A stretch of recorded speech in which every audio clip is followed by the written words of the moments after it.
Here we go. All right, let's see, let everybody in. Release the hands. Yeah, there we go. A little bit of feedback there. Hello, hello, hello, hello, hello. Oh, come on. Hello. Hello, everybody. Hi, is everyone's there? I'll put it on screen so we can, no, gallery view. Yeah, excellent. Oh, well, hello everybody. How's it going? Fantastic. Good to have you all. Yeah, we got a seriously good crowd tonight, so that's pretty awesome. Can everybody hear us okay? All good? Can you hear us okay? No? Make sure you've got your, Is audio coming from here? yeah. Demi, you're connecting to audio at the moment.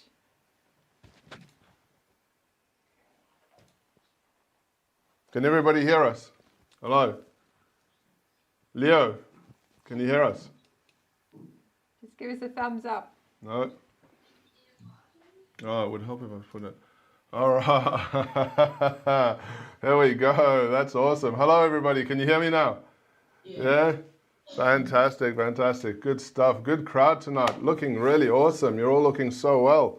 Can you guys out there please put on some videos so we can see who's there? Yeah, we're going to crack on with an awesome session, right?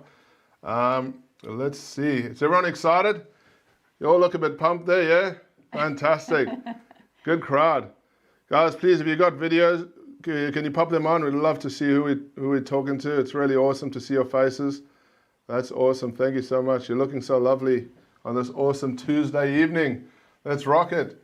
I have an awesome surprise for you guys tonight. We are going to be introducing somebody quite awesome. And we are here with, we're going to be doing a session called How to Find Some Sweet Land and Deals. And we are connecting with none other than the awesome lady of real estate, Cheryl Leong. What an announcement and what a welcome. Thank you so much, guys. How are you, Matt and Sahara?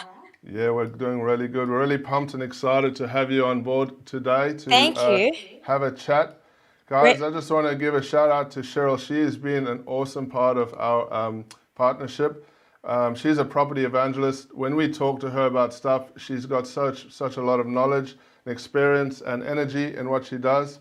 She's an expert, and what I love about Cheryl is her ability and her want to create the social impact in real estate and through the community, the development community, and just real estate at large. So we really love that energy from her, and we really enjoy being around her.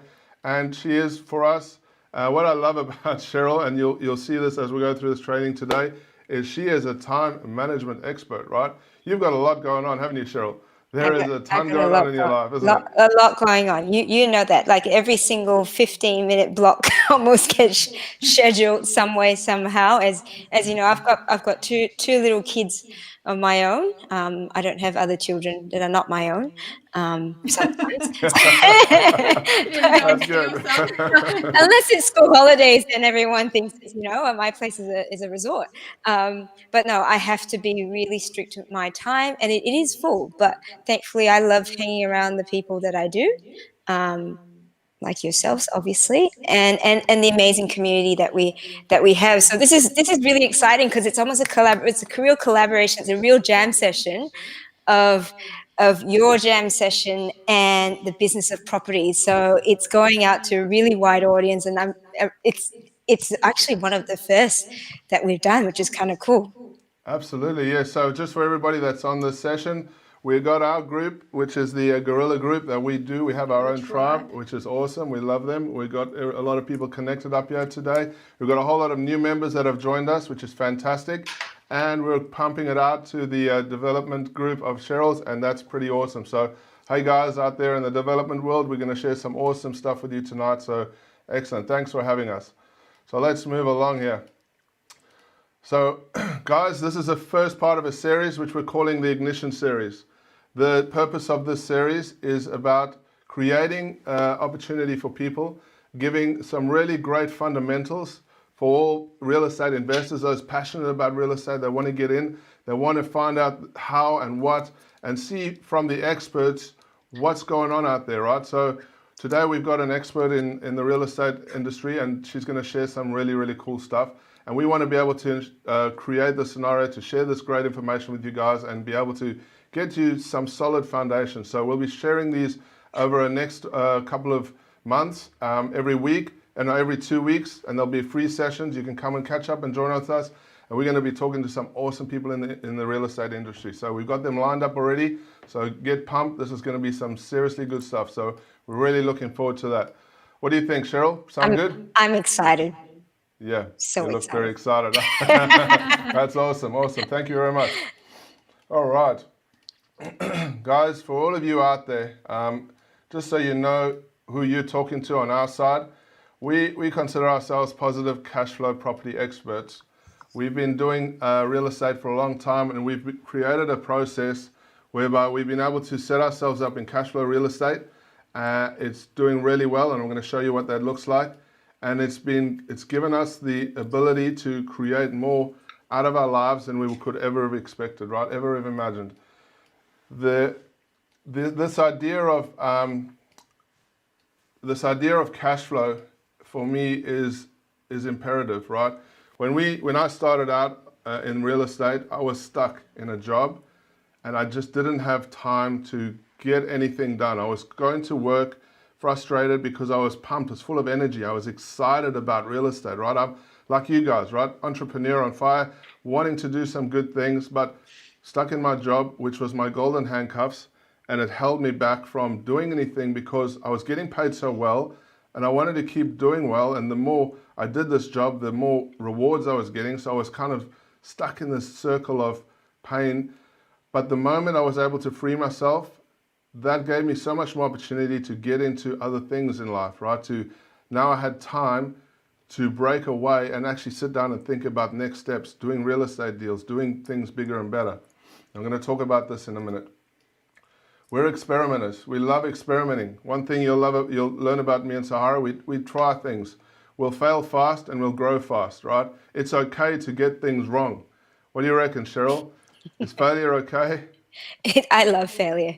Yes. It might not feel like it at the time, but oh my goodness, isn't it great that each time you're learning from it, and you're just, we talk about, I know it's a current topic, we talk about bushfires and things like that, but it's regeneration. I was telling my children about how it causes regeneration and for us to rebirth. So fail and allow yourself to, but make sure you're falling forward. You're not falling back.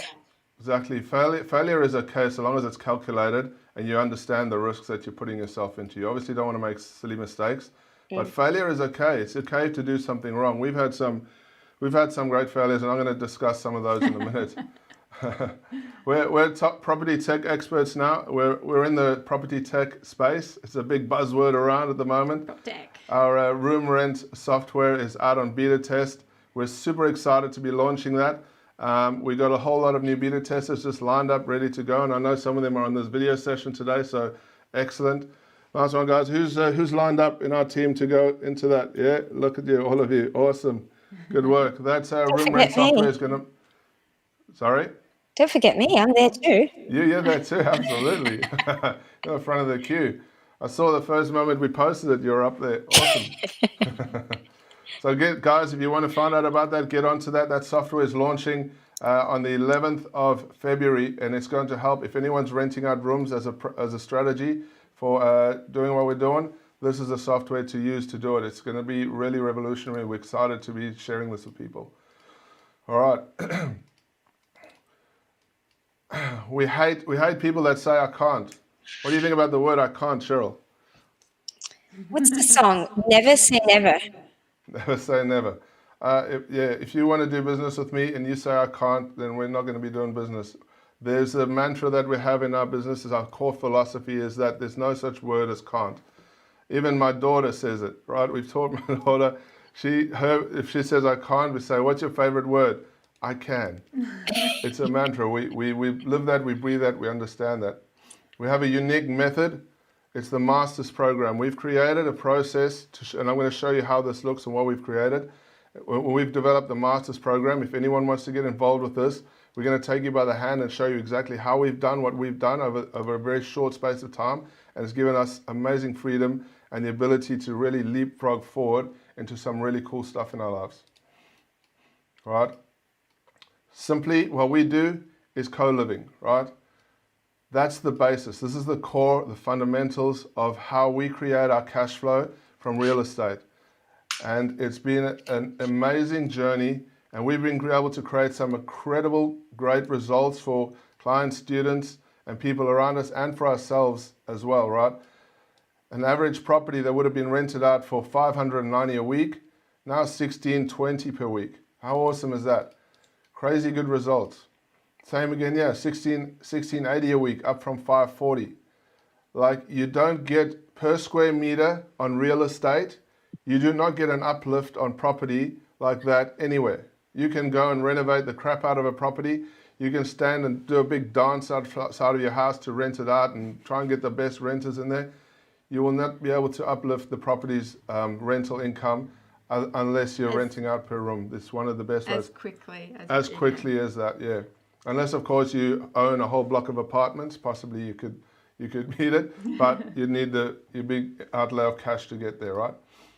And so these projects have been doing really, really well. We've got an awesome student that's done a fantastic job. I remember when she came to us, she had these guys living in her place, and it was causing her stress. After we got it sorted, it's gone right up, and I believe that the potential of that is $2,080 a week. I mean, that's just totally phenomenal what we've been able to do for that. And I think she's on this session here tonight, I believe. Yes. Hey, how you doing there?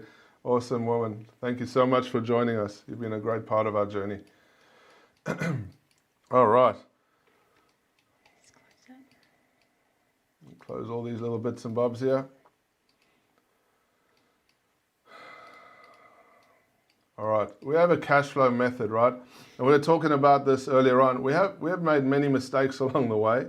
And what we do is not short stay, right? We know that short stay, this whole component of short stay does well, but when we got into that, we sucked. we didn't do too well at it. The reason is because we felt so shackled to this idea of reviews and having to make sure people are looked after so well that they want to give you good reviews, and you'd have to constantly suck up to them. The strategy that we use now, which is long stay, has given us way more options, and we don't have to feel like we're obligated to. Sure. I have to qualify that I was actually one of the main people who was sort of working in that short stay business. And to be honest, we didn't suck. We actually did really, really, really well. But that's because of the massive effort that we put into it. And when you actually equate the effort versus the financial return, that's when we actually realized that this wasn't going to be a good deal for a long-term prospect. It was great for a couple of years, and we did very well at it, as in we were good at it, but financially it just didn't make sense. So that is why we're not doing that anymore, but we certainly understand, and we're able to now take the short stay and go, okay, we understand what it's all about, but that's not our forte. The long stay, the co-living, that is our forte, because we know, because we've done it, right? That idea, Cheryl, we had this concept of doing so well at it, right? And we became super hosts, right? Imagine you get yourself to that top level, right? And it's the same with everything. Once you're up there, you have to be pushing hard to constantly keep up there, right? Exactly. It doesn't just happen, right? You can't just get up there and say all of a sudden, effort. Oh, I can sit back now and relax. So you've got to constantly be working at it. You're constantly being dictated to by reviews, always worrying that you're going to get a 4-star instead of a 5-star. Like, oh my God, 4-star, it's not that bad. But your life is all over. Did you feel like you were at their mercy of your guests and everything, as opposed to it being now where you've got a bit more of that control, and particularly that you're very, you've got a certain criteria of who you have in your co-living spaces. Absolutely. Yeah, it's way more control and less time consuming. It's chalk and cheese really, because as a paying guest, then you have a massive amount of obligations to that paying guest. When it's medium to long stay, the connotations and just the whole dynamics are just completely different. Yeah, absolutely. Yeah. We got a 2-star review once, and I was sitting in the corner of the room crying for 2 days. It is actually quite devastating. That when had you a head get- of hair before those 2 stars. It is really actually quite devastating, because I know the effort that we used to put in, and when you do get someone who is just not happy because they're a person who can't just be happy, then they take it out on you. So it's like, it was a great experience, and we loved the whole setup, and it was a massive learning curve, but we do know that it's not for us. So over the last while, we've been able to set up a great portfolio of cash flow positive property. This has been the quintessential part of being able to break out of that golden handcuff job, right? That was holding me back, and be able to create our own opportunity going forward. It's amazing. Like right now, we can just sit here, do nothing, and money's ticking in at 480K a year. Like literally, we've got to keep rooms full, but we don't have to do anything further, and we just got this time, right? And this time that we have to do things, we've obviously put into our energies into other things, but without the ability to create that time, we wouldn't have grown, we wouldn't have been able to expand. And the cash flow that we've generated from this has been able to give us that leverage to take our lives into a whole new journey. We've had some really cool stuff along the way. These properties that we've got, we look after them. They're our babies. We've got some awesome tenants in them. They're just pumping out cash week after week after week, and it's been an awesome journey to get there to this position. So we're very privileged and honored to be able to share our knowledge and our experience with people. Yeah. And today we're going to take that journey a little bit further, right? So I'll talk about some of the stuff that we do, right? This is one of our coolest strategies now that we're really, really super pumped and excited about, right? It's splitter blocks, right? You get hold of a block, you cut it in two, you create a nice little house. It looks really awesome, right? Standard in the front, you wouldn't say it's anything different than a beautiful little house. And they're just average kind of looking houses, but when you see the results of this, it's quite phenomenal, right? So these splitter blocks that we're getting, you look at an average output of 2 rentals, and it will never compare to this. The gross on the output is 224K a year gross, right? If you work out the numbers on this, it's around about 100K net profit per annum on one of these splitter blocks. It's awesome, right? You get one of these going in the right area, the right place, and we're going to talk about finding good deals in a minute. But this is some serious cash flow. This is some good results, isn't it, Cheryl? Absolutely. When we think about we're doing the numbers on these, they really sing. And this is kind of the stuff that we're into at the moment. So, and it's part of the stuff that we teach about in our mentorship program. So splitter blocks are really, really awesome. They're easy to get into in a lot of states. The rules are changing in a lot of states where you can get subdivisions done very quickly. In Victoria, a couple of weeks and you can get a subdivision done, and you can start building nearly in a couple of months, and off you go. And you can start creating some cash flow out of these. Obviously a little bit of a bigger buy-in, but they definitely do have massive potential. We've got some great development opportunities coming up our way, which we're focusing on. And these development sites that we're working through got massive potential. This one in particular, we've been working on for a while. It started out as a 750 square meter block. We're now been negotiating our way through this up to 6,000 square meters of pure, beautiful real estate in a fantastic section of Melbourne, and we're super excited. I don't share too much about this because we're still through negotiations, but it is really, really phenomenal. Once we get this pulled off, we're going to be building some really cool stuff there. These are the results of what we're looking to accomplish. So imagine this, right? A whole apartment block of awesome co-living space created from sustainable construction materials, right? eco-friendly builds with environmentally friendly outcomes across this, right? That's what we're aiming for, to create these environmentally sustainable construction models. Check this out. We love this.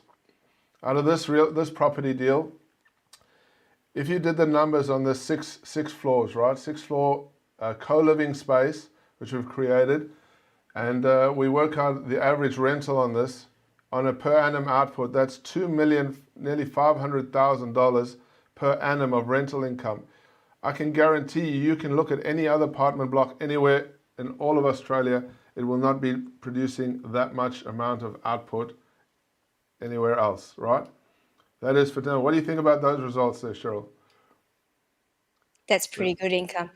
Yeah, that's pretty good This is what income, I right? love, is that we're not just looking at the cash flow side of things. It's, I'm really big on the social impact. We're creating communities here. That's why you call it co-living. It's community living.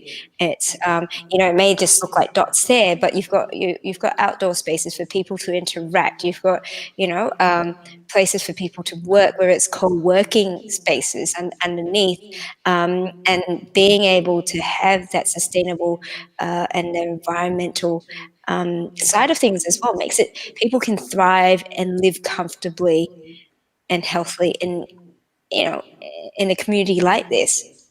Yes, exactly. And that's one of our key fundamental teachings, is that we want to create places where people are going to feel comfortable, warm, homely, not just a little box that's segmented, but they can have space that they can create community and energy around this. So in this design in particular, we had some really cool outdoor space at the bottom, and there's some great features for gardens and facilities where people can enjoy themselves and really create that community and connect and energize the place.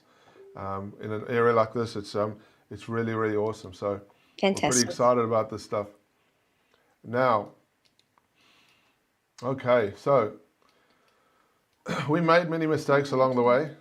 Sorry? Are you able just to mute that? The dings are coming through. All right, I want to ask the big question here. Have we got the list? Yep. Can we do that? What is the most important thing for you, Cheryl, do you think? Cash flow or equity? Absolutely critical question. I started off many years ago. I'll say almost 20 years, but that will show my age. That I thought growing equity was the main thing. I was living in Brisbane at the time. I was in uni. I picked up the book Rich Dad Poor Dad, like so many sort of entrepreneurs and property developers do. And I thought, I'm going to accumulate assets and wait for them to increase in capital growth. And we did that for quite a few years, and realized that equity is great, but cash flow is even better. Because if there's one thing you can do, is if you can create cash flow, and that to a certain extent you can have control of, and you can sort of guarantee, whereas you can't guarantee capital growth. Capital growth is the bonus that comes with any cash flow that you're creating, and you're manufacturing that.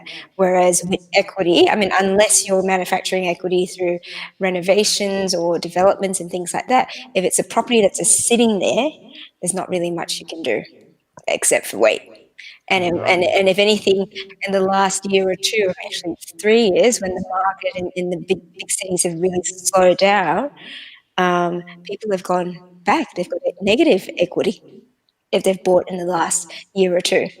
So to be able to turn that around, and I'm sure you've got many of these examples where you've turned properties that were very, very low yield to extremely high yield. That's right. And so, that's been able to change people's lives, their income. yeah, exactly. And that's a really good point. With equity, this is how I see it, right? Equity is your empire. Equity is that if you're growing your portfolio, it's your empire, right? You have that as a sustainable baseline. However, cash is the foundation that creates the ability for you to be able to do stuff and move forward. Without that cash input, you're going to always be stuck. And there's always this battle because you need equity to maybe fund more deals, right? That's this battle that a lot of people have. But if you can create a scenario where you have cash flow coming to support you, equity as a resource that's yours, right? We've learned now that you can actually use other people's property, right? I mean, other people's equity to create a result. Is that right? And Yeah, so leverage is the word that you yeah, want. leveraging other people. So you have this, if you can create a potential to create cash flow, then you can do all kinds of cool stuff, right? So for me, the most important thing is cash flow, right? Without cash flow, there's nothing else you can do as an entrepreneur because you're just stuck in this vicious circle trying to get yourself out of it. And then you got nowhere to go because you're focusing on this equity thing. However, equity is fundamentally one of the key parts to move and grow, but cash flow is a foundation for me. Once I was able to create the cash flow to sustain us in our lives, in our business, boom, it didn't matter about the equity. Even though equity, we have crazy amounts of equity, it mattered now that I had time. And the time was the most important thing out of that. Awesome. Is there more to that? And that's the critical thing that we keep hearing time and time again. Why do so many people get into property, whether it's property investment and development? It's that desire for freedom and that desire for more time to do the things that we want to do and pursue in our lives, right? Exactly. Exactly. And you know what? Like those little voices in the back of the room. Yes, I always hear little voices. Those are the things you want to spend more time with. Oh, I don't know. All right, so I want to touch on something else that's very important, right? There are four things that are going to hold you back, I think, and in real estate, right? But before I say that, I want to ask you a few questions, right? If you have a goals of being your own boss, right? You have this thing in your mind. You want to get out of the job that you're in. You want to create your freedom. Why haven't you? Why haven't you done it up to now? What has held you back for all this time? If you wanted to travel around the world, right? Four-letter F word. Yeah, exactly. And if you wanted to travel around the world, you know, for a lot of people out there, why haven't you done it? Why haven't you created this dream that you want? If you wanted to be rich and famous, right? You're researching, you're trying to figure out how I can get to be a position where I'm wealthy and rich and can be on TV or whatever. Why haven't you done it? Why haven't you got to that position yet? And if you want a portfolio of property that can, you know, sustain you and create the wealth that you're looking for, why haven't you done it? What has held you back all this time? What is the problem that has prevented you from getting there?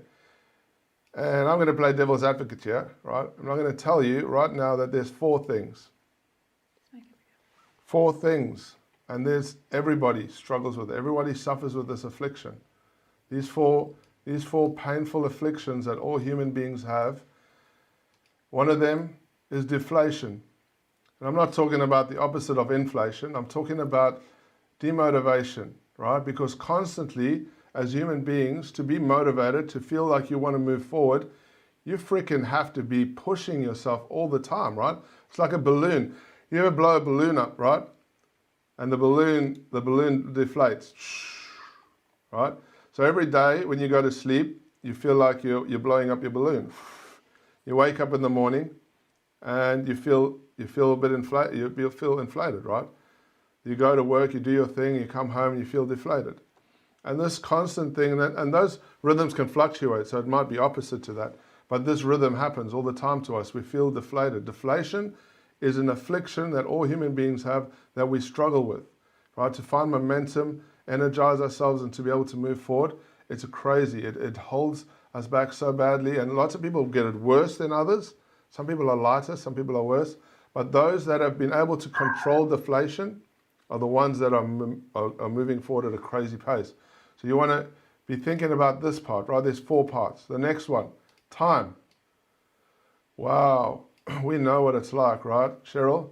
When you've got kids running around and you've got life going on, you've got to get from A to B, you got your friends calling you, you got business to do, you got, you know, Stuff. lives to do, and all this stuff, right? We're cutting things into segments, like you said, 15 minutes, 15 minutes, 15 minutes. And if you're working a full 8-hour day and then coming home and trying to be an entrepreneur, you struggle, right? Time is that one asset and this affliction is one of the biggest pains, right? It hurts people, it hurts us because we don't know how to manage it. And so many people don't know how to control this aspect and leverage it. And I'm going to show... That's a critical point there. I mean, obviously we all have the same amount of time, and everyone, you know, at different times of their lives will have different priorities. I think it all comes down to priorities. What do you choose as your top priorities? Because it's not so much I don't have time, it's that it's not my priority. Where are you putting So your time? whether it's exercise, whether it's actually having a side hustle, you sort of go, no, I could do it, but actually my priority is I want to spend some time with my family, or vice versa. So I think it's really something more people need to ask themselves is, are they uncomfortable enough in their position to take themselves out where they're going, I'm going to put this as a priority and basically schedule my time around that. Exactly. And when you can, priority is one of the key things to managing time and leveraging it. And you know, being able to utilize the maximum amount of your time by also leveraging other people's time. Yeah. And we're going to touch on that later on, aren't we? Something really cool we're going to show you guys about how Cheryl is awesome at leveraging time using other people. It's really, really cool. So, big affliction, guys. Confidence. So many people want the confidence. You want the confidence to go into a deal? You see a big development deal or any real estate deal, right? You got to fork out 500,000, 800,000, $1 million, whatever it is, and you don't know if you're going to make the right choice, right? You don't have this confidence, or you need to move somewhere in your life. You want to get a better job, or you just don't have the confidence to put yourself out there. Confidence stifles so many people. Without confidence, you're going to end up like that, right? Head in the sand. And I see that so many times, people that I speak to, and they ask question after question after question about the basics, and they just don't have the confidence that's instilled in them to be able to move forward. Now, confidence is really it debilitates people, right? Everyone understands the power of the necessity to have confidence to do stuff in life, in business, in anything. Can I share something just on that, Matt Sahara? It may surprise you that I probably about 7, 8 years ago could not stand in front of people to present, to speak. I couldn't even speak at a meeting. I would absolutely freeze. I tried to sign up to, what do they call it? Toastmasters? You know, where they teach you about public speaking, but I couldn't even get there because I was so scared.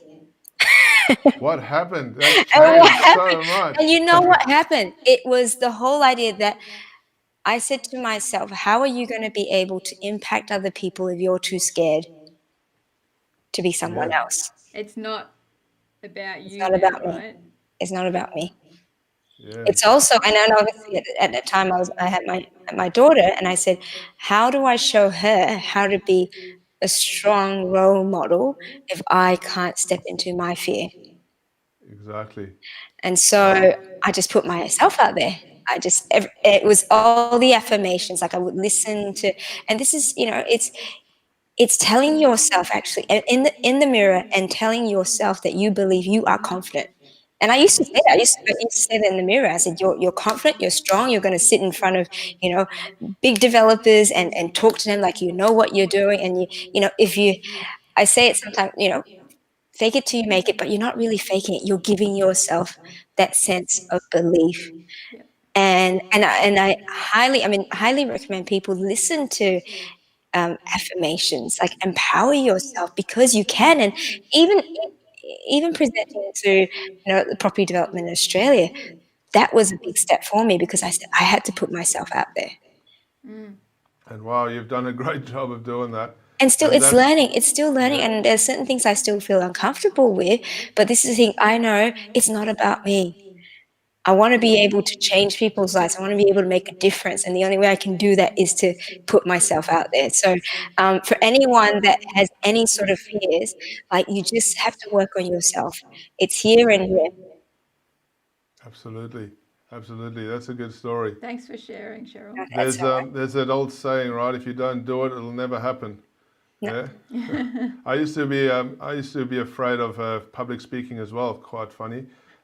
When I was younger, I had the fear. I couldn't speak in front of people. I would just cramp up and get the shakes and be all sweaty and stuff. And I got thrown into the jobs. I was working on the mines. When you're in a leadership role in that big environment, working for a big company, they tell you got to present in the morning for doing safety meetings and all that kind of stuff, and you're talking in front of 400 or 500 people at a time, and they're like, you got to do it, right? It's just no point. So I just threw myself into it, and after a while you get that comfort happens, and just because you do it, you take that step. In the beginning, it's a fear thing, and you want to go, run to the toilet and cry, but you do it, right? And you get out there, and then it creates momentum. I can't get The that more you image do out of of my head now, Matt. You get what I'm saying, right? 400 burly miners. It does help that you sound like Barry White. Now, one other thing that holds people back, seriously, is people don't understand systems, right? You out there, if you're looking for real estate, if you're trying to do anything in life, business, operations, whatever it is, you need systems. You need to create a momentum to be able to rely on something that you can leverage off that works for you, right? One of the key aspects that we have been able to do in our life, in our business, and everything that we do, because we're very systems driven, is to put those systems in place. Sahara and I run 5 businesses, right? There's 2 of us in the office, plus our property manager. And we're running all of these businesses. We've got so many things going on, but we're leveraging other people. We're leveraging the system that we've created, and the system works for us to get so much done in a short period of time. And if you can understand systems, if you can make systems work for you, the confusion goes, right? Because you're relying on this, the system starts leveraging for you, and you're just putting stuff into that system, and more is coming out of it, right? Like a McDonald's, there's lots of burgers coming out when it works really well. And we're very, very strong believers in systems. And when you understand this, the power of a system, you understand what that can do for you incrementally and on a big scale, it can really change your life. So I never was really into systems until Sahara introduced me to the power and the context of it. But now we're very systems driven, and it's really changed a lot for us. All right. I want to catch up with you, Cheryl, and ask you a few cool questions, right? I know you're really pumped to share with us, and we're going to get into it. So, Does the audience have any questions for you, or is Q&A time at the end? I tell you what, we've got a lot of good questions in there. Hey, No, they're all the big block of cash flow. talking about JVing, etc., etc. Everybody's getting connected there. Awesome. Hey, so a major factor I've found with successful people is the intimate ability to never stop, right? Never stop. Even when the shit goes wrong, right? Even when it falls apart, successful people don't quit. They never stop, right? What gets you super pumped? What gets you jumping out of bed and ready to kick off and fire on all 4? That's a great statement there, and something that I always sort of believe in is that you may get tired, and if you get tired and overwhelmed, don't stop, just rest. Take a rest. Sometimes we just need to recoup and come back to where we need to be, get back to foundations and then start again. And yeah, it's the thing that really gets me, and we talk about this, I talk about this with Tony Meredith, we used to have a psychology session in our business and property sessions. It's your why, it's your purpose. And again, I say about focusing on why you're doing this, because if you don't have anything to motivate you to do something that's bigger than yourself, you just sort of go, I don't have to do it. It's not going to make a difference. it's when you go, if I don't do this, I won't be able to achieve what I want in my life. I won't be able to make a difference to my life or my family's, and that's what gets me. That's what gets me up. I'm up at the crack of dawn, whether I have 3, 4, 5 hours sleep, because I go, you know what, I'm gonna get all this done today. And I get a bit grumpy with myself if I'm, half an hour late. I'm like, oh, I didn't get my meditation in. Oh, you know, and then my zen's all shot. But you're right. There are times that I need to check on myself, because I do have to pull myself back to stop and rest, because you do get burnt out. And if you guys, I know I, I check in with Matt and I'm like, do you ever sleep? Sometimes. Yeah, I'm just listening to you say you had 5 hours sleep. I'm like, wow, that's too long. I did the Arnie impersonation. What does he say? Sleep faster. You're getting better at that. That's awesome. You've been practicing. But that's it. I mean, sleep is really important. I mean, good quality sleep is important. But definitely, I mean, it's more about utilizing your time to its best. Like, we don't watch TV. I don't really watch TV, apart from, I don't even know what my kids watch sometimes. I mean, I do, but I don't sit down and watch TV. And I'm always thinking, what can I do to be more productive? What can I do to be, something on the business or on a project or whatever it is? But that's that's what drives me, because that's what I'm passionate about. And just for you guys, like, you love what you're doing, and it doesn't feel like work. Exactly. That's self-perpetuating, isn't it? When you start you energize yourself. I draw a lot of my energy from the people around me, and my sense of duty to want to help, like my family, my mother, my father, the people around me, really drives me, right? So they see our movement and our emotion, and they're like, now they're counting on you, right? They're saying, you are doing good, I want you to do better. And just that look that they give you, right? It's so self-perpetuating for me. That gives me the energy in the morning. But yes, exactly what you're saying is 100% correct. You got to get a bit of rest in you. I have a strategy, what I do, right? And we sleep a bit, but we do this thing called power napping, right? So we'll power nap during the day, and so it triggers off that energy again. So I'll wake up early, get a good bit of work in, have a power nap, boom, back into it again, and then second wind, and then we're working through it again. So, but this whole energy of people around me, that really motivates me. The people that are counting on me the most, your family, your loved ones, I draw big energy from that. So there you go. Right, whoa, where'd they go? Sorry, I just lost you there. Right. What method? We'll talk about real estate. This is what we got together, right? We're going to find some deals. Whoa. We're going to find some deals, right? We're going to get some deals happening. This is what we got together for, right? Let's talk about this, because it's awesome, right? What method do you use for finding deals, right? Because you're really good at this stuff, and we talk about it a lot, and you've taught me a lot. So let's talk about how this works for you. So my forte is development sites, and that's where I started. I sort of stumbled into developments. I moved into an area. I'd always been sort of looking at sort of smaller subdivisions and things like that. And I stumbled into an area where there was a whole lot of sort of greenfield development happening. And it amazed me, because people were splitting up 5-acre, 10-acre blocks, and I'm like, holy crap! Like, all I've been thinking was, a duplex subdivision. And so that's when that was how my journey started. I started learning about how do people create like these communities, because I'd always, one of my dreams is creating a sustainable community. Yeah. And that meant a large acreage, a master plan community. And so that's sort of how it started my journey into acquiring sites for investors, for developers, and putting sites together. And so one of the tools, and this was, I reckon about 10 years ago, I believe I was using RP data at the time. And literally, and I'm sure anyone that's done a property development course will know is that you just have to pick your areas.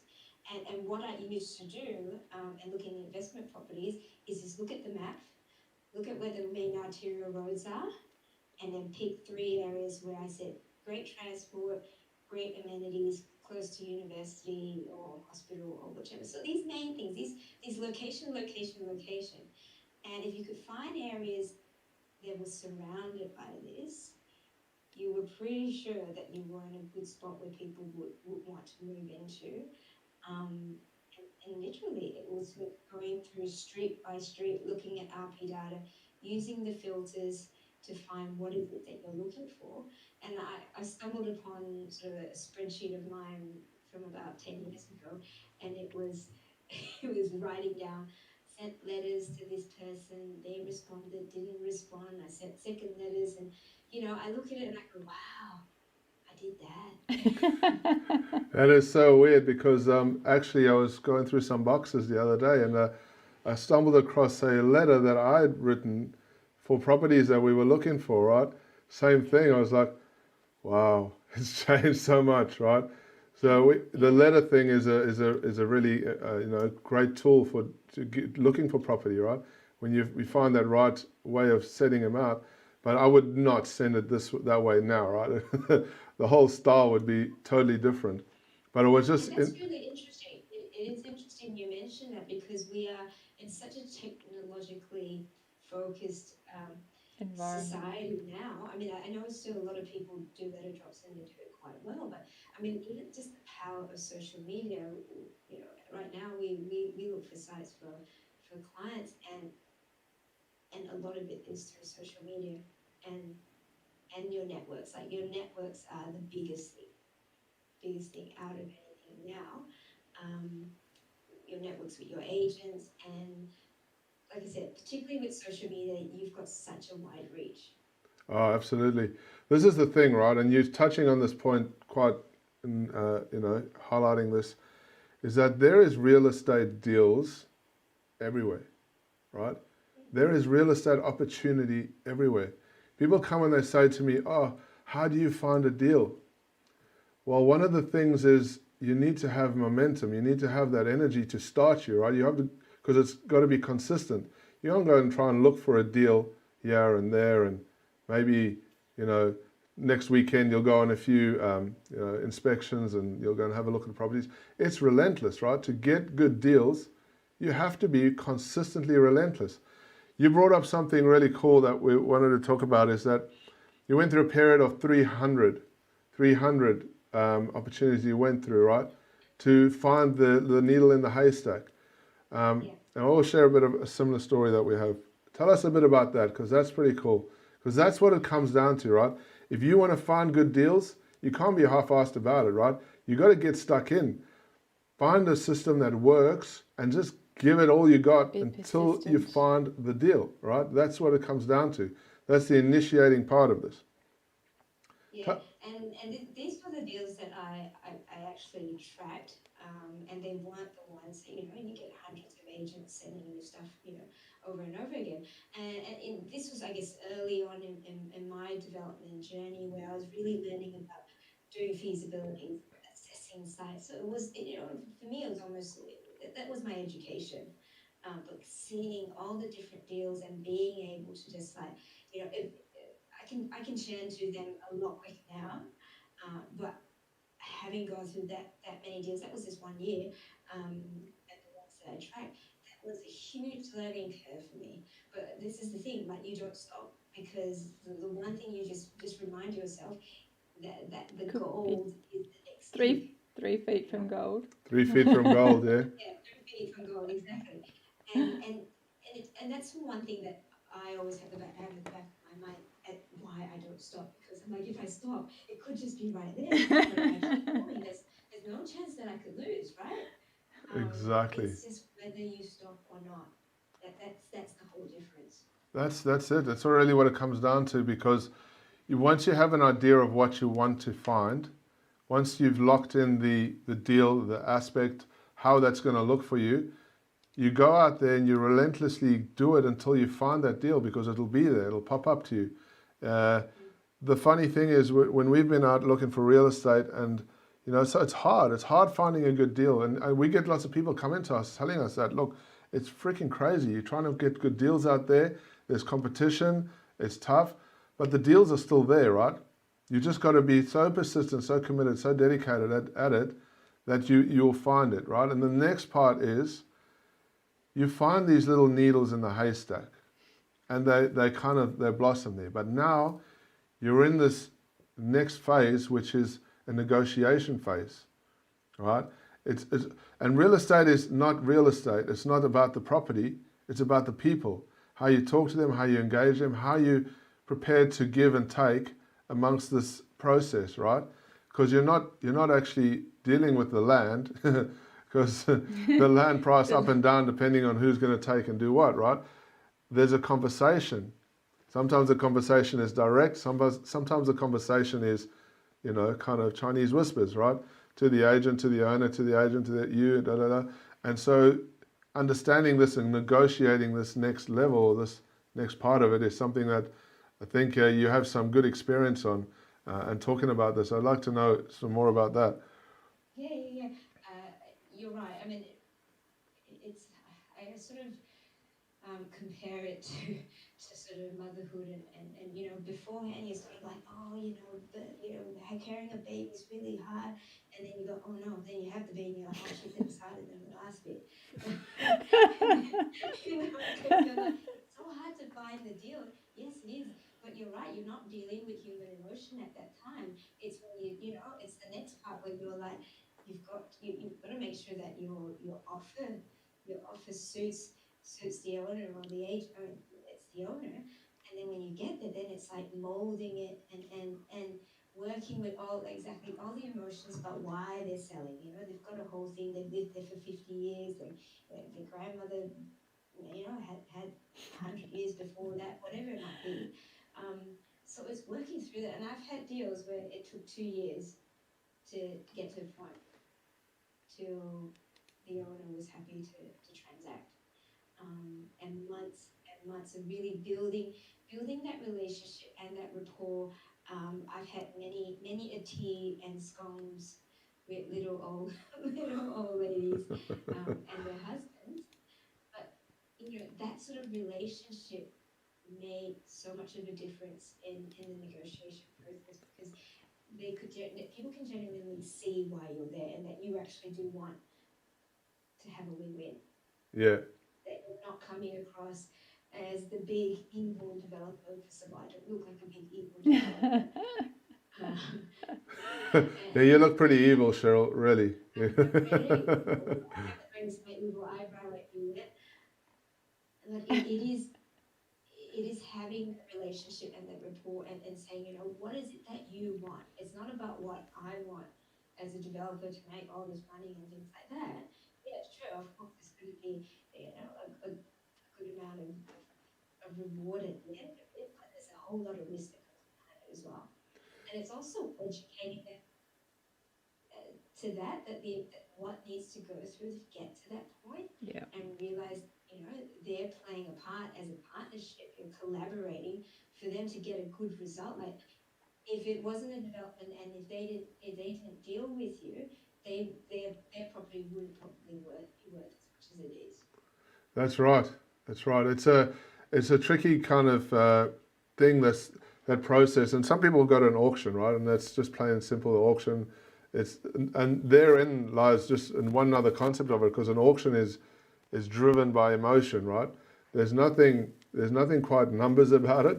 People go in there and like, who's going to pay the most for this, right? It's like, and it's driven by emotion, and that selling process is kind of innate. But then they go past that, right? Say a property goes out of, it's past an auction. You're now in a position to negotiate. And you could be between you, the owner, and say somebody else, right? So it's still semi an auction. But every now and then you have this really, really cool scenario that happens, right? Where they're under pressure to sell, right? They need to get the money to either move into a new deal, or like you said, they've got their grandmother to look after, or their situation. And these little things happen to just give this deal a really, really sweet context, right? And Then all of a sudden you're this person that's got an offer that they want, and it's a good deal. Both of you are going to win. It's reasonable, and something happens, right? To find those means going through those 300, right? Constantly, day in, day out, looking, until something interesting comes along, and a few of those interesting scenarios happen, right? And then you're going to have to choose. But ultimately, what's happening is you're dealing with people, right? And people is the context here to this whole real estate thing. Really, if you want to get good deals, you have to learn how to deal with people, talk to them. And I love your idea of getting to know who they are. I love those questions that you ask about, getting to find out what they really, really want other than the money, right? Talk to me a little bit about that, because I love those ideas that you have. Questions and having the right questions to an owner is the most critical part of negotiation.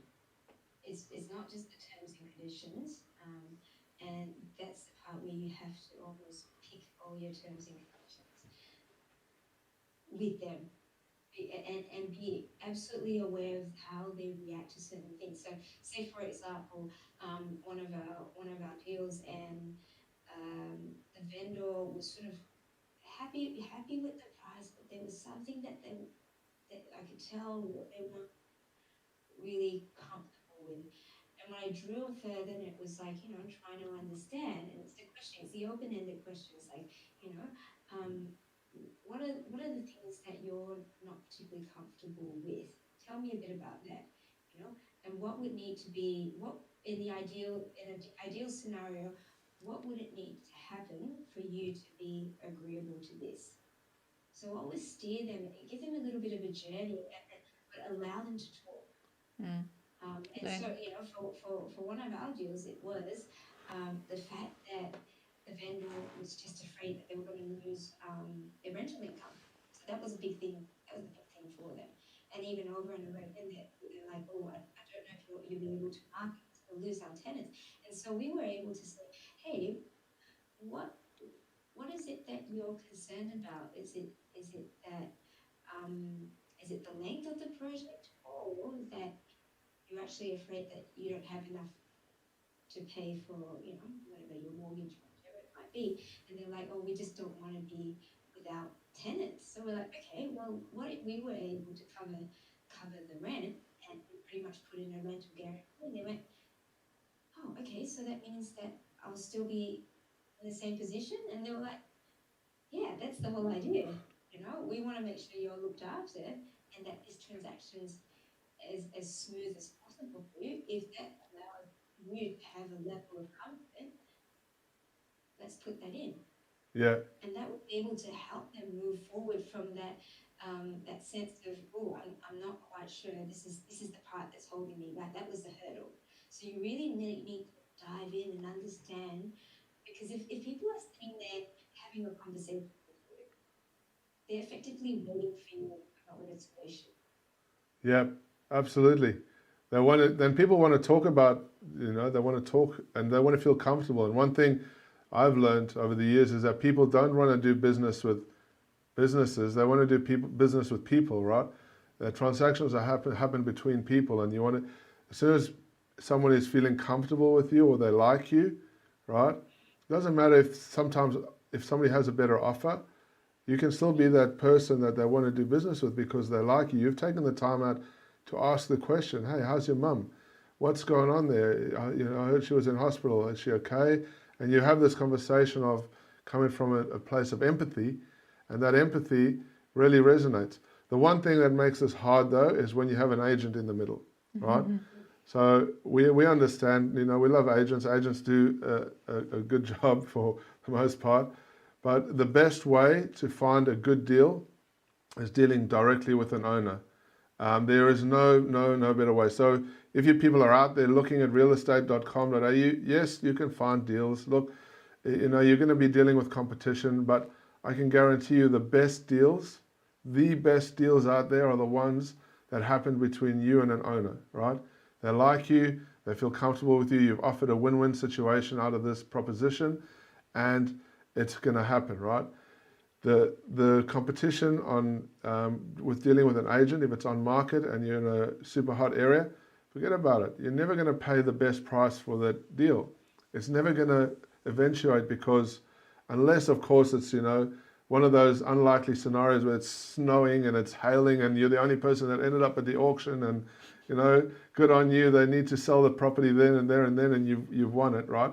So it's a very unlikely. So out there on the market, on the standard market, is you're going to be competing. So if you're looking for good deals, I would always be suggesting us, and all the comments that Cheryl has made, is that you're talking to an owner, right? You're talking to somebody else that owns land.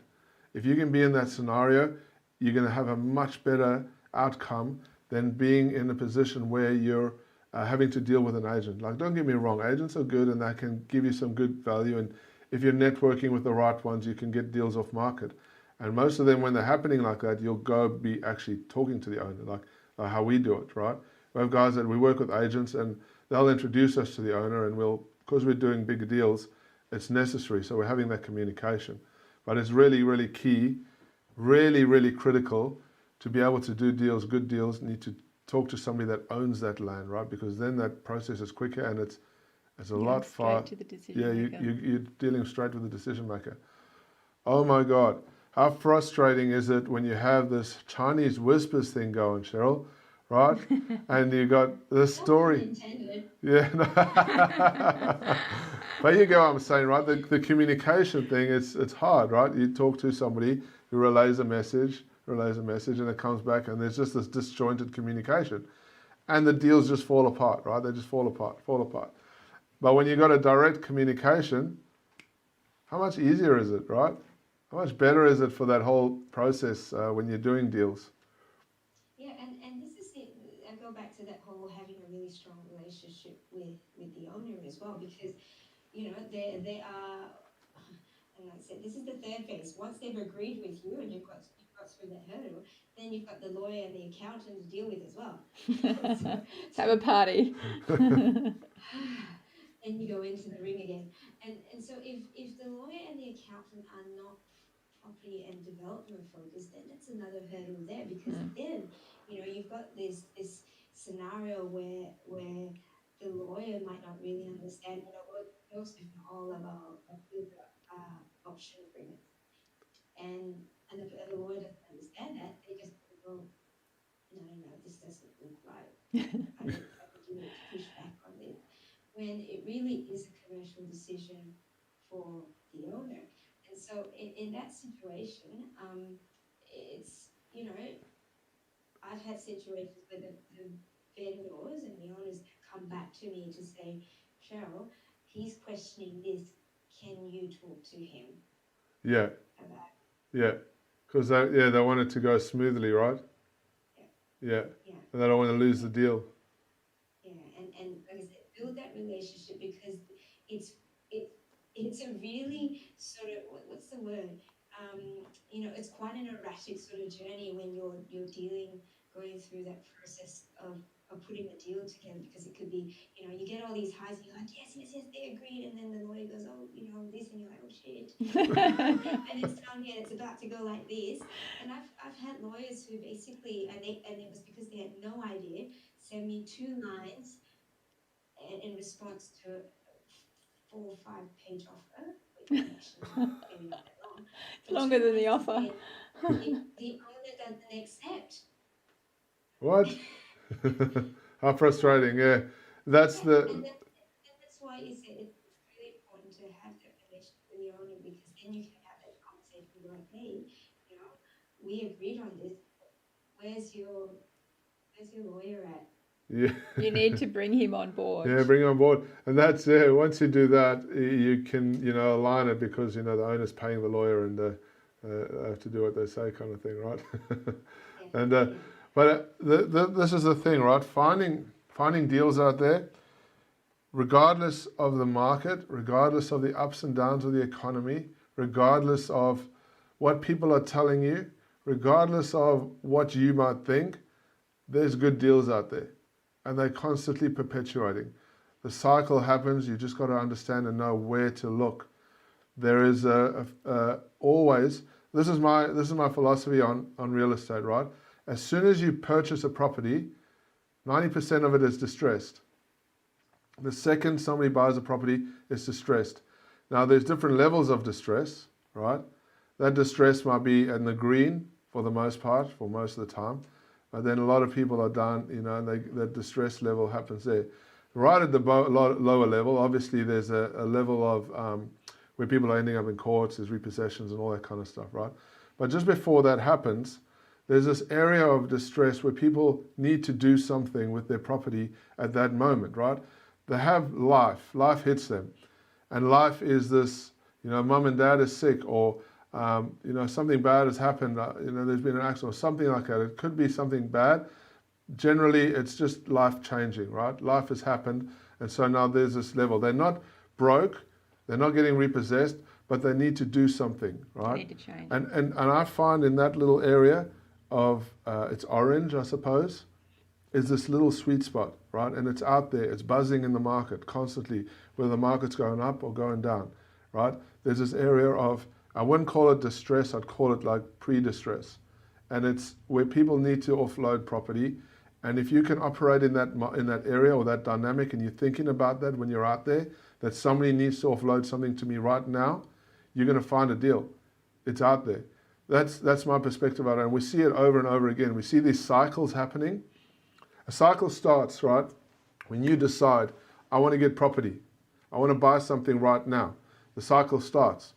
As you're going through your cycle, you start getting no's, or rejections, or failures, or it's not happening, right? And as you're going through, you're making offers, you're presenting yourself, you're meeting people. And then the cycle flows, it goes over, and you find that where you started starts coming back on you, right? So those deals that you started hitting in the beginning, little bits by ones that are important, kind of come back to you and say, hey, are you still interested? Hey, are you still interested? And this cycle happens, but it starts when you start pushing. The harder you push, the more the back follows you to come back and say, hey, it taps you on the shoulder. It says, hey, are you still interested? You're still keen on this deal? It's there. Maybe we can, talk about this. And sometimes those things happen maybe 6 months down the track, could be 3 months down the track. But it's like your deal, right? 2 years. It happened. You constantly kept at it. Didn't mean you weren't looking for other deals, right? You were going through your cycle. You were pushing your momentum. But this was tapping you on the shoulder every now and then, saying, hey, and you were doing stuff, right? And this happens. In real estate, you push your cycle. You start your cycle now. I want a property deal. The harder you push, the quicker you're going to find that cycle backing up on you and tapping you on the shoulder, saying, hey, hello, here I am. You want to buy me? For me? Yeah, we're there. So always remember that, people, when you're out there on property hunting, there's multiple levels of doing it, right? Social networking with people, just talking to people, real estate agents, getting onto the software platforms, and just getting out there and doing it. And groups, right? Just there's so many ways of finding deals, but it's a people business, right? You got to get there talking, you got to get there doing, you got to take action every day. See where those opportunities are, talk to people. You will find a good deal. And we're going to talk about this later. You will find people that want to partner with you, actually give you money. They'll give you money, right? They'll give you their money and say, hey, let's do some business together, and boom, you can make some money. You don't even have to bring your own money into it. You partner with people and you're moving into a whole new level of thinking, right? Because now you're like, wait a minute, I don't actually need 350K for a deposit. Somebody out there has it, right? And you can partner together and make stuff happen. But you've got to be out there on the cycle and journey. You've got to be doing it every day, every week to make it happen. Is that right, Cheryl? Yeah, I'm interested to find out, I guess, how many people in the audience are doing property and development or investment as a side hustle, as in you've got a job and you're building your portfolio. If you've got a side hustle, this is a side hustle, say yes, because I'd be really keen to find out. Who has a side hustle? I think a lot of you have a side hustle. Right there in the comments. I have a side hustle. Boom. Side hustle, just say hustle. Yes, in Perth. Yes. Yes. Anyone else? Nobody hustling in real estate? What is wrong with you people? Corey, People yes. hustling. So Yeah. I guess, I mean, for those We've got a who really good have proportion of people who are hustling in real estate. Yes. I love it. Good work, guys. Real estate is an awesome side hustle, yeah? it is because it allows you to do it almost 24/7 with the technology that we have now. But one thing, particularly if you're doing it as a side hustle, is absolutely we talk about this word leverage. Whether you and it's so important to be able to leverage someone else's time or your money. It's either leveraging your time or your money. Yes, exactly. Which brings me on to an interesting subject. When I see you doing all the stuff you're doing, right? You're crazy busy. You've got so much happening. I see you got your awesome kids with you. You got your family you look after. You're doing property deals. You're out there on social media. You're doing so many videos. I'm like going, whoa, how do you do all this stuff, right? You're posting. You're getting stuff happening, and it's very rare, right? It takes a lot of setup to get this kind of working for you, and I love how you've been able to create your system, right? Where you're leveraging other people to give you that next level up. Now, you want to tell me a little bit about how you're doing that, because that little secret, because finding real estate out there is a hard gig, but doing everything plus doing real estate, you've got it really finely tuned. And we'll share our story, but you go ahead, Cheryl. I really love this whole context that you got there. Yeah. And I'll say, I've been at the point where I've been in absolute overwhelm. Like I wanted to do everything. Yeah. And sometimes I feel like I still do.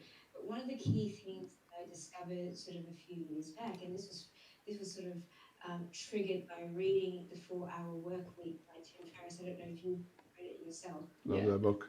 And he talked about this whole idea of outsourcing, and I just went, boom. It was like, wow, because I lived in Singapore, so when living in Singapore, you find quite a lot of business people or wealthy families. They'll have helpers at home, they'll have drivers, and I used to think, to be able to have someone to do the stuff that that you don't really want to sort of focus on your business and home. That's amazing. And so when I started in my own business, like, how do I do that? And so I started outsourcing certain functions because I was, property for me was a side hustle. And so, there's so many businesses out there, and particularly the property space, whether it's using, buyer's agents or whichever. And now, and this is one of the reasons we've started our outsourcing company, which is Your Property VA, because we found so many businesses and investors, agents who were just doing everything. We call them the CEOs, the Chief Everything Officer. They're in everything, and it's like I'm losing my mind. And so we were able to. I was able to see because I've been there before. I knew where the pain was. I'm like, hey, there's a whole lot of stuff in the back end that you can get someone else to do, so you can leverage your time. I can't. I've got a certain finite amount of time that I have for work because I've got young kids and they're still hanging off my legs. My husband wants to see me sometimes. Sometimes. And so I'm going to be able to balance that. So be efficient, but go, all right. Well, what are the functions that whilst I'm working and doing the core things that's bringing in revenue, what's something that someone can support me in doing in the back end? Yes, it's incredible. The whole world has changed these days with real estate investing. When we first started, one of the things we found, and that's whole persistence and commitment thing, is connecting with people, right? So we were sending out letters back in the old days, right? Letters, right? That's like email, I think now. They used to have stamps on Yeah, real stamps. And we would go out there and we would, we'd get somebody, like we would do this, go and post all the things, right, blah, blah, blah. It was a lot of work and energy. It took up a lot of time talking to people, blah, blah, blah. it's that whole concept has changed for us now, right? We run 5 businesses. We're outsourcing people who are experts at certain things, and we're leveraging little components where that letter dropping thing doesn't even make sense before. We'll send out emails, we talk to people, we're paying for advertising, and we're getting our leads happening through outsourcing. So we don't have a big office, but we're running nearly 20 people, right? And you're probably the same, right? You're leveraging it. One of the core things about this that we've done is being able to use VAs for the simplest things, right? There's a market out there that wants to do things like data entry, right? Data entry for us has become a very important role in our business. And I know there's certain people that just don't want to do data entry, or they're going to charge you $50 an hour to do data entry, right? But there's this balance, this fine line. And so we found that being able to leverage a situation like the VAs that Cheryl is talking about has totally changed everything that we do, because now we've been able to quantify and grow a business successfully and get stuff done, right? Get shit done. And that's what a VA company can really do for you. Like it's not giving out, you need expertise, you need experience for doing certain things, but you also need people to be able to do some grunt work. And there's a market out there that can help you with that. We're really fortunate to be able to, be a part of that. And what the VA company that Cheryl is talking about is a really, really awesome way for you as an entrepreneur to be able to leverage time. Get back a little bit of your time. If you need to do research and you need to do certain kinds of things, get somebody to do it for you while you're at work, right? You're paying them a couple of bucks an hour, 20 bucks, 15, 12 bucks an hour, I don't know what it is. And you're getting them to do something. So you're leveraging it, right? You're winning back 8 hours of time. 8 hours of time somebody's doing something. You lay out a system. How do I find deals, or how do I need to do this to create cash flow? And you get the system working for you. In our group, we've got people that do property management, right? And property management, self-property management for renting out rooms can be time consuming. And so having somebody do the grunt work for us has been really, really valuable, right? It's been so awesome. And so guys out there who are listening to us today, understand the amazing advantage that you get by using a VA company. Cheryl has a company that she's set up, and she's doing this. She's offering the service to people. I highly suggest we'll post the link up on here. I think we'll do that now. Can you send me that link, please, Cheryl, just on Messenger, and I'll post it up here for everybody. You guys, if you want to catch up and get a VA, somebody to help you, that's... Cheryl can just post it on here. I'll post it. Have you got Zoom up there? Just post it on the Zoom for everybody. And you guys just go through the form, fill it up. There's no commitment or anything. Just have a chat with the guys and see if it's something that you're interested in. It can be really advantageous to, growth and getting stuff done. It's also very flexible. Very flexible. Very flexible. Like if you don't need someone full time, then you go, okay, I need someone for a pocket of time each week to do X amount, and you can then train that person as well. Exactly. So it's It really very... depends on what it is that you need. Like each individual and each business is going to be different, right? Exactly. And we've got our on-demand champions. We call them champions because they're absolute champions, because they make such a huge difference. Or we just have people who say, there's such good value and they help us do so much. I might as well have them. Yeah. Full time. It's crazy, right? Like 8 hours of you at work, and you're earning, $60, $70, $80 an hour, whereas you're paying a fraction of that for someone else to be able to help you. Yeah, it's awesome. Like for me personally, I've got a VA. She does an incredible job. She's my right hand. She's on my emails. She's doing everything that on a repeat basis. She reminds me. She's there. She orders our our stuff for us. Whatever orders we need, it's just there. She's just changed our life. Totally changed our life. We've got another girl that does all our advertising and marketing on Flatmates, Gumtree, all that kind of stuff. It's a set and forget, right? She's just filling rooms. She goes and she answers all the ads. She pretends she's us. I think she likes pretending to be us. She's out there just doing it. And so it's really, really been a revolutionary change for us. So you guys, if you want to get involved with that, Cheryl's going to pop the link up there. Go and fill in that form and off you go. Really recommend it. Right. One more thing, guys. What's up? Oh yeah, this is a good one. This is a big question for you, Cheryl. I hope you're going to be able to answer this.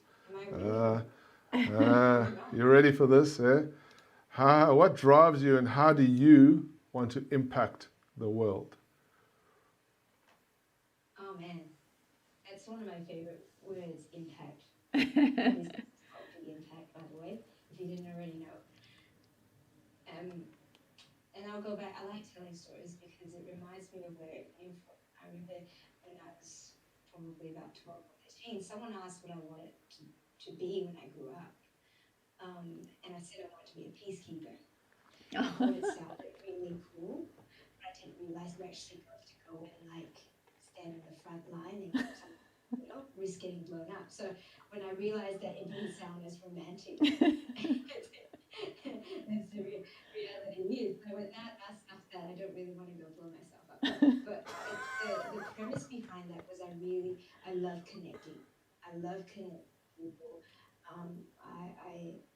And to be able to pull together people in property, and I see to be able to give people homes where they feel safe, where they feel, I have this big need to build communities, and someone asked me, is that because I come from a village? And I'm like, I came from a big city, I'm not from a village. But yes, I like village people. But it's that whole idea of looking after your neighbor, right? And I love being able to impact people by feeling that they belong. Yeah. They belong somewhere, and that's they have this sense of belonging and safety with the people around them. And from that, it conjures up this then. As a whole, you go, all right, well, I need to look after not just myself, but everyone else around me. And then it's this ripple effect where it just touches everyone else that you come into contact with. And so, the big thing about what I do is to be able to create huge impact. If it's just that one person and then they do it for multiple people after that, it's like a network marketing. A network marketing business, right? It just spreads. So people sort of stretch out. That for me is how I want to impact. And if we do it through property or teaching people about investment and growing their wealth, but that allows them time freedom to then do amazing things like charity stuff, giving more generously. I think that's my why. Wow. That's good. That's really awesome. Community is awesome. And you know what? You have a big heart and an amazing passion. We're really, really, really privileged to have you on this tonight and to have this chat with you. We feel connected to you, and you're an awesome inspiration to us. Look, I hope that everybody on this session has had a really good time, and maybe you've learned a few nuggets from here. Real estate is by far the best and most powerful ways of being able to create wealth. If you understand it, if you can leverage it, if you know how to master real estate the right way, you can set yourselves up. People like Cheryl and us, we're evidence of this, right? We didn't come from silver spoons. We didn't come from anywhere special, right? We've applied ourselves, we've given ourselves context, and we've made it work, right? You can do this. You have the potential, the power, the capacity inside of you right now to get it done. You just have to keep moving, keep pushing, keep the momentum up, right? And then keep working to better your systems. There is nothing stopping you from achieving goals, right? When we started, it was nothing more than let's just get this shit done. How can we do it? How are we going to make this work? How are we going to get to the point where we need to get out of our freaking jobs, right? It wasn't easy, it was hard, but we made it work. You guys out there, you can do this. There's nothing stopping you. You just need to apply yourself and put your processes in place. And it's that simple, right? Now, a lot of you out there, we've been speaking about it. It's now launched. We're doing a mentorship program, right? Our mentorship program is about taking people through our steps, right? Helping you to understand how we've grown, giving you inspiration, giving you momentum to keep moving forward, giving you the tools to create the cash flow so that you can get out of your job and to do it quickly, right? We are offering this mentorship program and we're guaranteeing your first deal within 12 weeks, right? And onto that next level that you need to get to without any fear of failure, without any lack of confidence, right? We want to give people the confidence they need to be able to move forward in their journey in real estate, right? And we're going to be able to give you that with our process. It's called the Gorilla Method. Now, if you want to hear more about that, if you want to know more about that, put up your hand and I'm happy to send you guys the link, right? This is going to be an awesome opportunity for you to learn more about real estate, how we've done this, right? It's not to take away from any other opportunity that you've got out there. It's just to give you a leverage position. And we're doing mentorship. We're going to take people under our wings and we're going to guide them through a process to get out of their jobs and to start creating real wealth with real estate. So if you're up for that, I'm going to put the link in the message. For those of you that are on the development side, if you're interested, you can just, I'll share the link later on and you can just lock into that, right? So anyway, Cheryl, thank you so much. It's been a privilege having you here with us and we're truly, truly inspired. I hope that the audience here has got something valuable out of this tonight. Any questions? And if anyone out there has any questions, now is the time to ask. We've got some good audience out here, guys. I know that some of you there have some good questions. Open up your mics and give us something solid. Yeah, I can't see any questions, so you'll have to read them out. So we've unmuted everybody. If you'd like to ask a question. Has anybody got any questions? I know you have, Julian. You have questions. All right. Whoa. Hello, can I ask a question? You Yeah. can, of course. Hi, How you Barbara. doing? Hi, Barbara. Hello, I'm in actually Mandurah, an hour south of Nice. Perth. I don't know whether this is relevant to doing over here or I need to look at Victorian. That was my question earlier. Are you working only in Victoria? No, we're carry on. Well, yeah, and are you looking at city or regional specifically, or both? We're everywhere now. We want to mentor people all over Australia. This concept works anywhere. Works anywhere in the world. We've got friends that are doing this in the UK, friends that are doing it in the US. It's a global phenomenon, right? People need a place to stay. Share housing and affordable accommodation is fundamentally part of our community now, right? It's never going to go away. It's only going to get more and more. And those that want to impact the community, huh?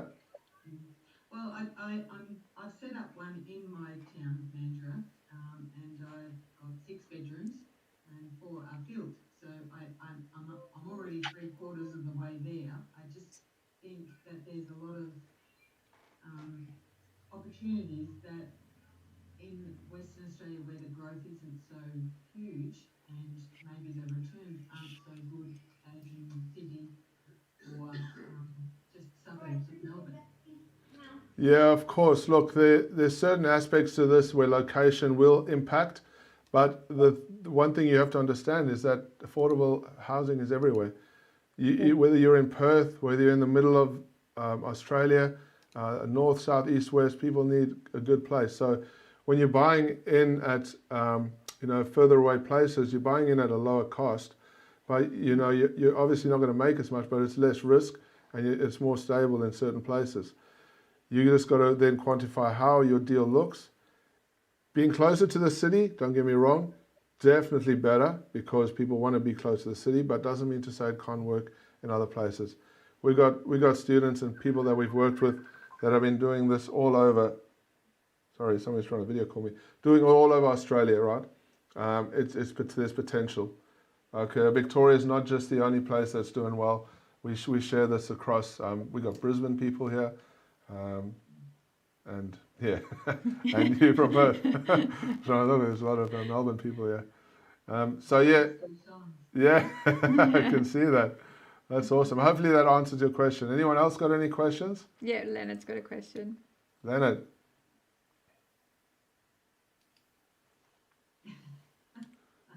No?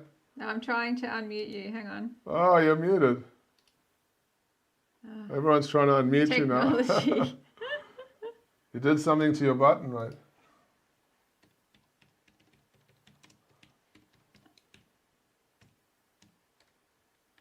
Oh, I don't No. know why.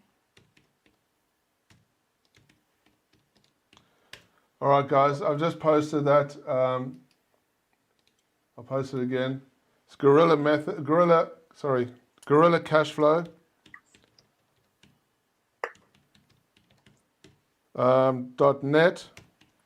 .net/method. Right, Can you get it right? gorillacashflow.net/method. And you'll get to a form.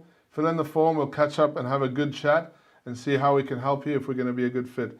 So I'll say it again, gorillacashflow.net/method. Excellent. I posted it again.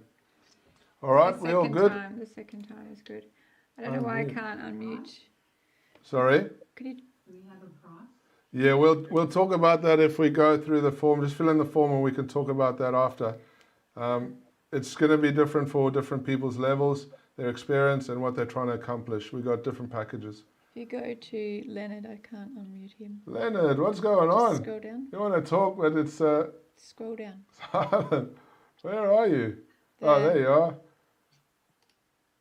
No, sorry, mate. It's not letting me unmute you for some reason. Can you do it your end, Leonard? All right, type your question, right? How you doing, Paul? Good to see you. Why? Hey, Leo and Helen. Good to see you guys too. Demi, Anna, Lisa. You guys are all looking really good.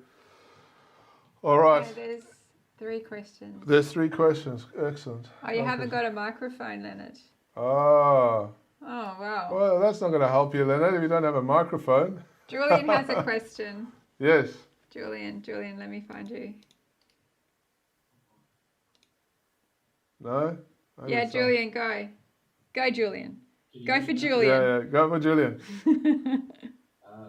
Thanks very much. Thanks, Cheryl, as well. Thank you, both Matt. Amazing content tonight, inspiring and pushing me forward.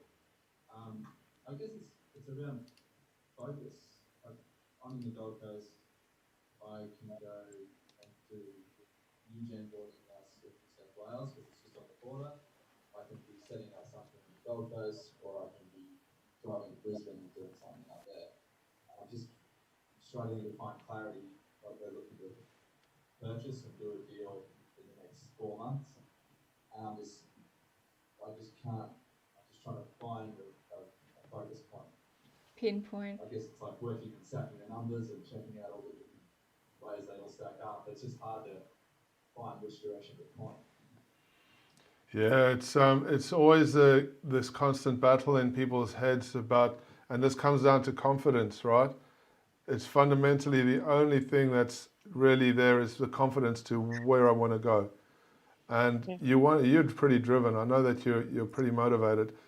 But to find that one thing that makes it work for you is something that you have to sit down by yourself and really just think about what you want to do. What's going to make you the happiest? What's going to get you ahead for you and your family right now?